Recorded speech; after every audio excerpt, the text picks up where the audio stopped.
do I reunite with God and become one with all that is upon my passing. Some belief systems will try to convince you that once you have crossed over to the spirit world, everything miraculously changes and you become one with God. Some will try to persuade you that you will enter an infinite state of bliss where there is no longer separation seen, felt or experienced, and that your soul and spirit loses its individual identity. They may say that you no longer have any distinguishing appearance or form, and you simply enter into some void of everlasting state of completion and perfection with Creator. As pleasing to believe for some it may be, such a reality would deface and defy every purpose and value of the life you now have. In actual fact, it would make your physical life journey completely irrelevant and pointless. If such a state of union was so wonderful and desirable, why do you suppose your own spirit left such a state to create an individual soul and a soul journey?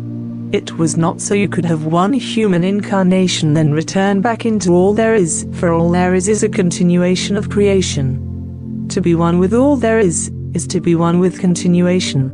This continuation is the journey of the soul, and the soul group. The very fact that you have a soul is a proof of the pudding statement that reveals the spirit's desire to know and be a separate entity of consciousness. The soul journey is the spirit's way of being one with the continuum that God is experienced as. This is the true state of bliss.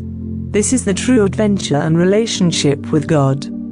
For those who insist reality is contrary to the case, it reveals they themselves cannot recollect their soul journey prior to their own physical conception, and the work they are continuously doing in their soul group. The whole purpose of soul groups, of which all are a part, is to perpetuate the gift of free will and choice to manifest your own destiny through your own individual soul journey.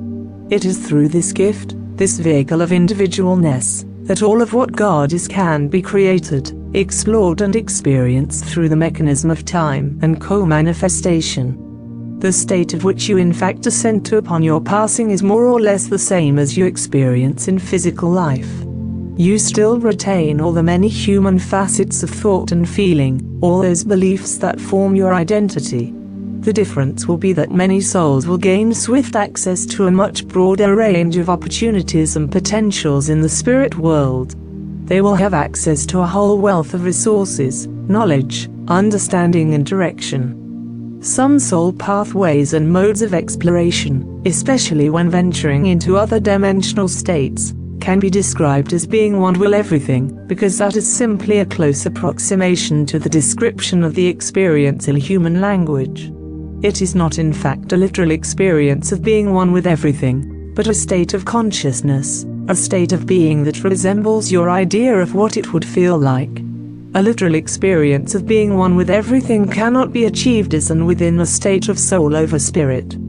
The soul and spirit would be required to be transcended and have no consciousness left of itself whatsoever.